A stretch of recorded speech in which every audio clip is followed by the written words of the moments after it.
म तपाईहरुको बीच फेरि पार्ट 1 योभन्दा अगाडि नै अपलोड गर्न सकेको छु हैन। भिडियो तपाईहरु हेरेको होला। अब नाफा नोक्सानको पार्ट 2 लिएर आएको छु मैले हैन। त्यसलाई नाफा भनेको प्रफिट हुन्छ र को एन्ड भयो र नोक्सानको अर्थ तपाईको लस हुन्छ। ल यसमा लेखिदिएको छु। अब क्वेशन नम्बर 1 मा जाऊ हेरौ। एउटा कम्पनीको मालिकले कुनै सामान बेच्दा 10% नोक्सान हुन्छ। यदि उसले रु 64 बढी लिन सकेको भए 6% नाफा हुने थियो भने उक्त सामानको क्रय मूल्य कति होला? म यो क्वेशन एकचोटी फेरि तपाईको बीचमा रिपिट गर्न चाहन्छु। मैले यो भन्न चाहन्छु कि एउटा कम्पनी छ हैन, त्यसको मालिकले के गर्यो भनेको सामान एउटा बेच्यो, सामान बेच्दा उहाँलाई चाहिँ 10% नोक्सान भएको छ है हुन्छ। यदि उसले रु 64 बढी लिन सकेको भए, यदि 64 रुपैयाँ बढी लिएको हुन्थ्यो भने 6% उहाँलाई के हुन्थ्यो भने नाफा हुन्थ्यो। यहाँ लेखेको छ 6% हुन्थ्यो भने उक्त सामानको क्रय मूल्य कति होला? त्यही छ। ल यसमा सर्वप्रथम फर्स्टचोटि के हेर्नु होला। यसमा तपाईले एउटा कुरा याद, 4वटा पोइन्टमा लेख्छु, याद गर्नुस् होला है। याद गर्ने यो पोइन्ट हैन, तपाईहरु ट्रिकको रूपमा बुझ्ने। फर्स्ट अफ अल के गर्ने, यस्तो क्वेशनमा profit percent and loss percent दिएको छ भने तपाई डाइरेक्ट यसलाई प्लस गर्ने है। के गर्ने? प्लस गर्ने हैन। 2 नम्बरमा तपाईको के छ, यदि loss percent and profit percent छ भने तपाई यसलाई के गर्ने भनेको, यसलाई तपाई प्लस गर्ने हैन। यसलाई पनि तपाईले के प्लस गर्ने है, बुझिराखौ। यदि 3 नम्बरमा हेरौ कि प्रॉफिट पर्सेंट एन्ड तपाईको फेरि प्रॉफिट पर्सेंट छ भनेको दुईटै प्रॉफिट पर्सेंट छ भने तपाई यसलाई माइनस गर्ने। के गर्ने भनेको माइनस गर्ने। अब 4 नम्बरमा यदि loss percent and loss percent दिएको छ भने तपाई यसलाई के गर्ने भनेको तपाई माइनस गर्ने। एकै खालको दिएको हुन्छ त्यसलाई माइनस गर्ने। यो त बुझ्नु भयो।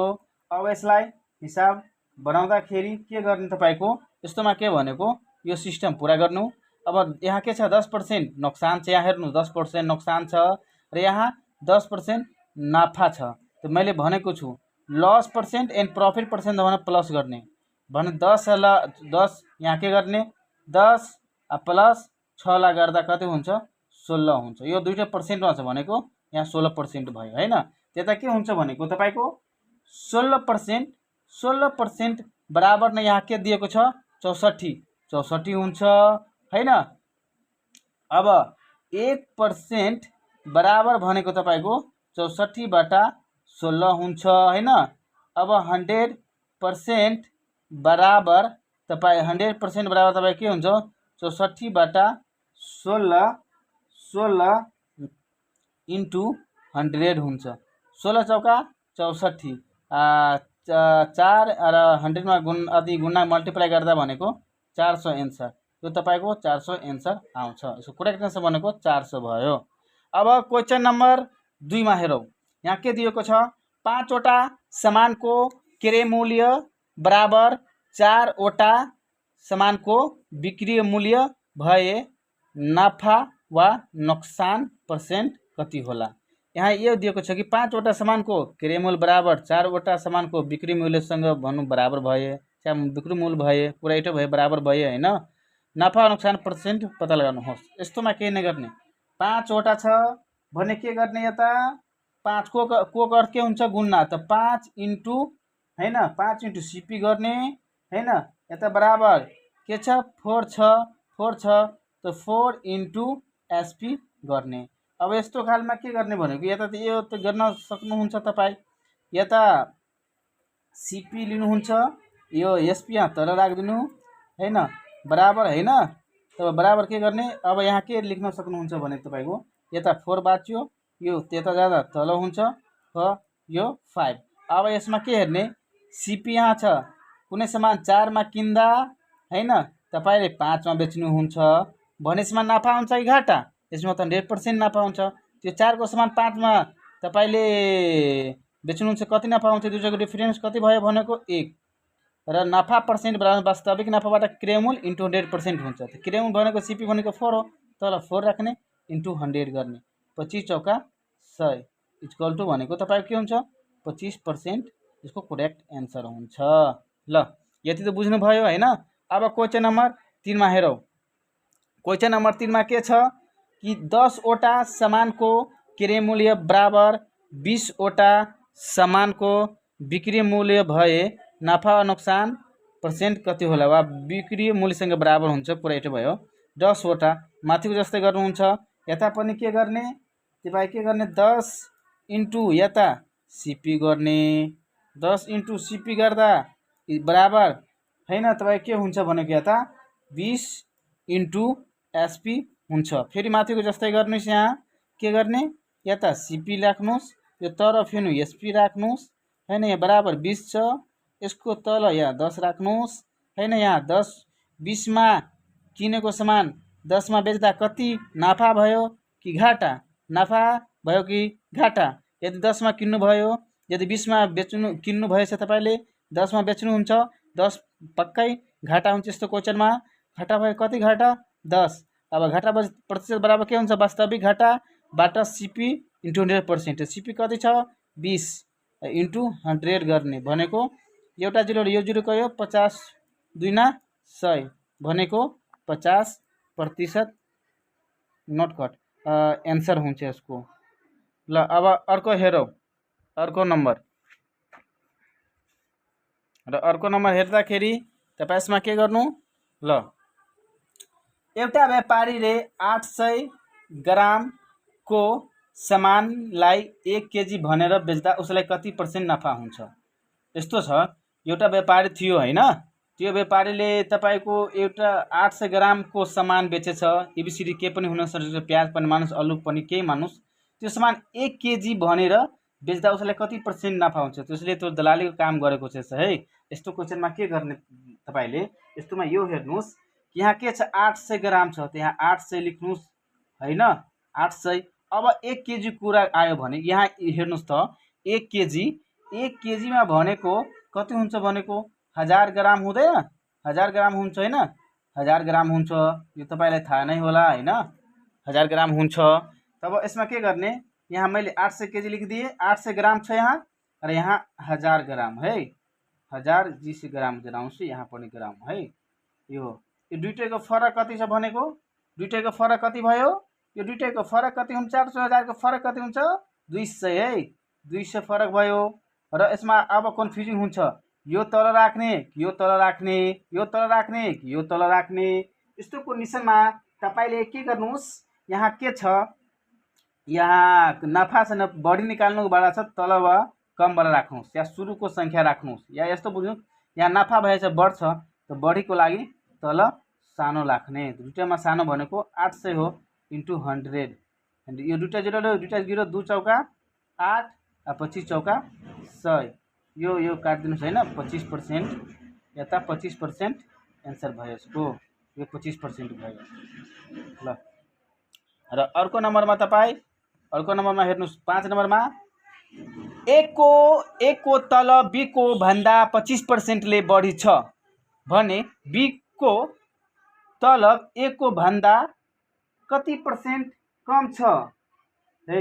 यस्तो क्वेशनमा सर्वप्रथम तपाईँ के हेर्नुस्, 1 नम्बरमा लेख्दै छु, यो ट्रिकको रूपमा हेर्नुस् कि यहाँ कम निकाल्नु छ भने कम निकाल्नु छ, कम % निकाल्नु छ भने त डाइरेक्ट यति बराबर तपाईँ माथि के लेख्नुस् फरक, फरक बट्टा कम छ भने यहाँ बढी लेख्नुस् तल हैन, बढी इन्टु 100 गरिदिनुस्, यसको 100 गरिदिनुस्। 2 नम्बरमा हेर्नुस् यहाँ कम छ बढी भयो भने बढी % निकाल्नु छ भने त्यहाँ के दिनुस् फरक दिनुस्, बढी छ भने तर कम दिनुस् हैन, कम दिनुस् हैन, इन्टु 100 गर्नुस्। यो बुझियो, याद गर्नु होला हैन। यता के हेरिरहेको छु कि यहाँ कम % निकाल्नु छ त फरक, त ल बी को भन्दा यो क्वेशनमा जसको भन्दा भन्दा त्यसलाई 100 मान्ने हैन। यो 25% ले बढी छ भने तपाईको अगाडिको क्वेशनमा म पार्ट 1 मा भनेको छु % ले वृद्धि हुन्छ या बढ्छ पोजिटिभ देखाउँछ, त्यसमा सयमा जोड्ने 125 भयो है। अब 125 भयो, दुईटैको फरक निकाल्नुस् तब यो दुइटैको फरक कति छ 25 छ हैन। अब कम निकाल्नुको लागि के यहाँ बढी दिनुस्, दुइटामा बढी कुन छ 125 125 छ, गुन्ने 100 नै दिनुस्। अब 25 पंचे 125 20 पंचे 100 यानी कि तपाईको एन्सर भनेको 20% एन्सर नै हुन्छ यसको। यो सही करेक्ट एन्सर भनेको 20%। ल अब क्वेशन नम्बर 6 मा हेरौ, कति दिनको 12% ले 48 दिन हुन्छ। यस्तो क्वेशनमा के हेर्ने, सिम्पल लजिक के हाल्ने, म यसलाई भन्दैछु कि पर्सेन्ट भनेको तपाईको दुईटा जिरो हुन्छ। यसमा सर्टकट लगाउनुको लागि 48 छ हैन, यसमा 12 ले भाग गर्दिनुस् त, भाग जान्छ 12 चौक 48। पर्सेन्ट भनेको दुईटा जिरो से यहाँ थप दिनुस्, भन्नुस्को अर्थ यसको 400 एन्सर आउँछ है, 400। अर्को एरियामा तपाईले त्यो ठुलो जान्छ हैन, गर्नुहुन्छ त्यो पनि हुन्छ हैन, तर मलाई यही राम्रो लाग्यो हैन। त्यो 48 मा डाइरेक्ट तपाईले 12 ले भाग गर्नु, 12 चौक 48 भयो। अब यति बराबर भनेको 4 मा दुईटा पर्सेन्ट भनेको दुईटा जिरो हुन्छ, दुईटा जिरो थप दिनुस्, यो 400 दिन भनेको यसको एन्सर आयो है, 400 दिन। अब क्वेशन नम्बर 7 मा हेर, एउटा विद्यालयमा 72% केटा छन्, 1120 जना केटी भए, विद्यालयमा जम्मा विद्यार्थी कति होला। ल क्वेशन रिपिट गर्न चाहन्छु फेरि एकचोटि कि एउटा विद्यालयमा 72% केटा छन् र 1120 जना केटी भए, विद्यालयमा जम्मा विद्यार्थी कति होला। यस्तो क्वेशनमा के नै गर्नेस्, यदि यहाँ 72% केटा छ भनेको 100% नै हुन्छ, केही 100% हुन्छ। यताबाट तपाईले 72% घटाउनु हुन्छ भनेको तपाईको चाहिँ 28% के आउँछ, यो 28% के आउँछ भन्नु तपाईहरु। 28% यदि केटा छन् भनेको 72% त बाँकीको 28% यो के हुन्छ, केटा नै हुन्छ, बुवाज नै हुन्छ हैन, बुवाज हुन्छ हैन, यो बुवाज हुन्छ, केटा हुन्छ। त तपाईको यहाँ के हुन्छ भनेको 28% बराबर तपाईको 1120 हुन्छ, 1% बराबर तपाईको 1120 बटा 28 हुन्छ हैन। अब 100% बराबर तपाईको 1120 बटा 28 र इन्टु 100 हुन्छ हैन। अब यसमा काटकुट गर्नुस्, कसरी काट्ने तपाई यसमा हेर्नुस्, 28 चौका के हुन्छ 112 र 4 मा एउटा दुईटा तीनटा जिरो थप दिनुस्, यो 4000। यसको करेक्ट एन्सर भनेको 4000 एन्सर हुन्छ यसको। ल तपाईले बुझ्यो, यसलाई सर्टमा तपाईले क्याल्कुलेसन गर्नुहुन्छ, डाइरेक्ट यसलाई 1120 लेखिदिनुस्। 72% केटा छ, बाँकीको 28% केटी हुन्छ हैन, सरी यहाँ केटा छ, यहाँ सरी मैले यहाँ मिस्टेक गरे, यो केटी हुन्छ, यहाँ केटा छ भने यहाँ केटी हुन्छ, गर्ल्स हुन्छ है, सरी त्यो मिस्टेक भयो। इन्टु 100 गरिदिनुस्, यो काटकुट गर्नुस्, 28 चौका 112 भनेको 4000 एन्सर यसको आउँछ। ल अब लास्टमा हेरौँ, अब लास्ट क्वेशन छ। लास्ट क्वेशन के छ कि 500 केजी को ढुङ्गालाई, एउटा 500 केजी को ढुङ्गा छ हैन, ठुलो ढुङ्गालाई पहिलो पटक 30% काट्यो, के काट्यो, कति काट्यो 25%, 30% पहिलो पटक सरी र काट्यो। बाँकीको दोस्रो पटक कति काट्यो 20% काट्यो।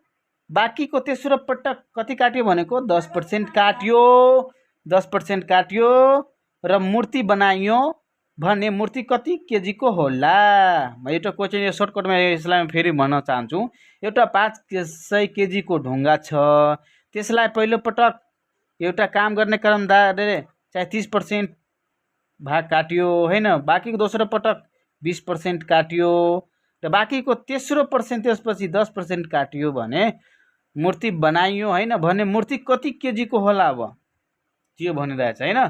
त्यस्तो क्वेशनमा के नै गर्ने, 500 लेख्ने, यहाँ इन्टु को मतलब हुन्छ इन्टु दिने। ढुङ्गालाई कसले पहिलो पटक 30% काट्यो, काट्यो भनेको नेगेटिभ हो कि पोजिटिभ हो, नेगेटिभ हो।